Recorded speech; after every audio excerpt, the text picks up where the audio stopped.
This is a quick tutorial on how to use Ride with GPS to create a route um, and cue sheet for any AIDS lifecycle training rides that you would like to plan. So I've already clicked plan and add route, and I'm on a new route right now. So if you haven't already, you're going to want to sign up and create a profile with Ride with GPS. It's free, and you can do basic route planning and cue sheet creation for the free version. Um, I use it to track all of my rides while I'm riding. And if you want to do that, I found it useful to get the premium version and subscribe. You get a lot of nice features like being able to show where you're at on your route so that family and friends can track you when you're riding and feel comfortable that knowing where you're at. Anyway, back to creating a route. So by default, it zooms in on your home address that you input when you create your profile. If that isn't where you want to start your route, you can jump to a location and you can just enter a city and the state and it will go there. And then you can move around the map by pulling it around to find where you want to go. Or if you know the exact address of your starting point, you can just enter that. In my case, I'm already zoomed in on where I want to start, and I'm going to create a start point by just clicking on the road. And that adds a start point to El Centro Road.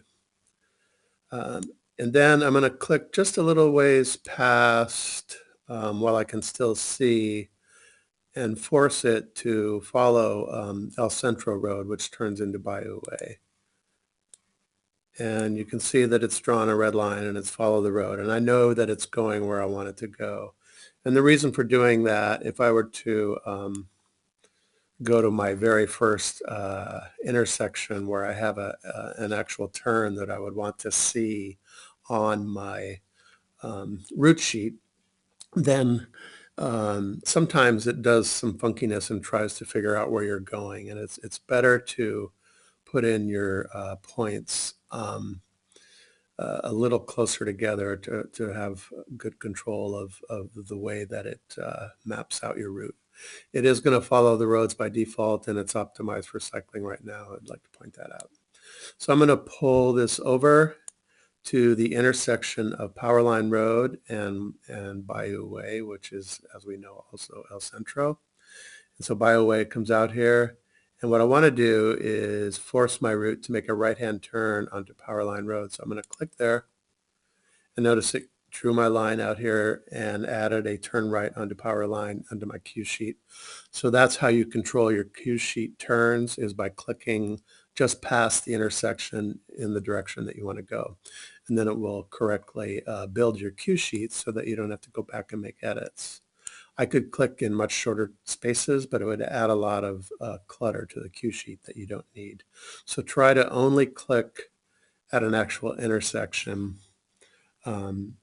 unless there's some kind of funkiness, maybe on a bike path or something that is difficult to have an exact turn by turn and you need something in the middle. If so, you can click in the middle and then you can edit your cue sheet to say what is important to the rider.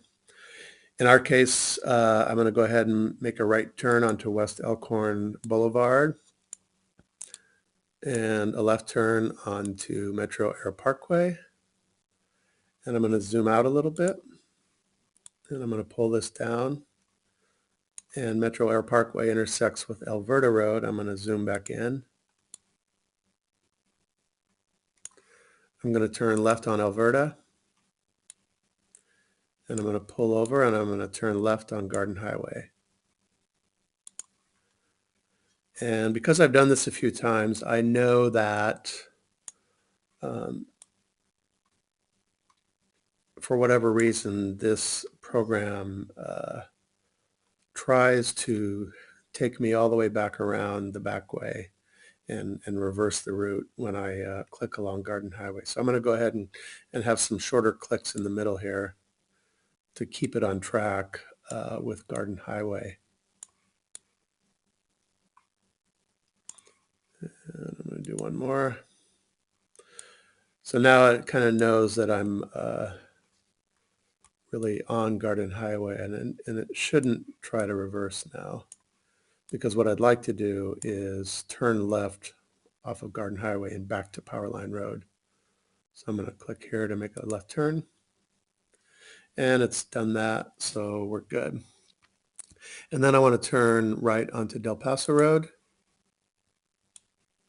and I'm going to pull that around. Del Paso Road curves around and comes back to our stop point, and so I'm just going to click there, and that finishes our route. So I'm going to save this, and it allows us to give us a name. So I'm going to call this Westlake Airport Garden Highway Loop. And this is for cycling. And what's the road like? And it's normal pavement. There's some stuff. And then I usually make it public.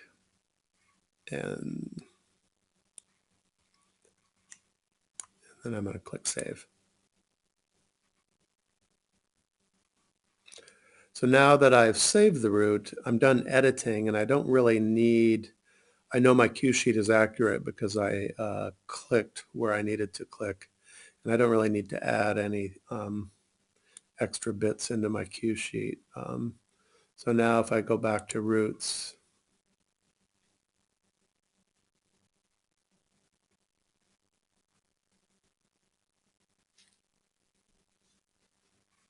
and here's my Westlake Airport Garden Highway loop, and I can go ahead and view that.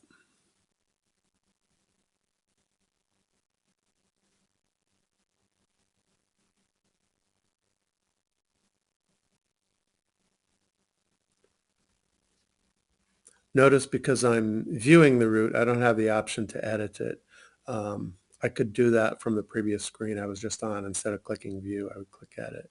So this tells me that we're starting out around here. Here's my start and stop.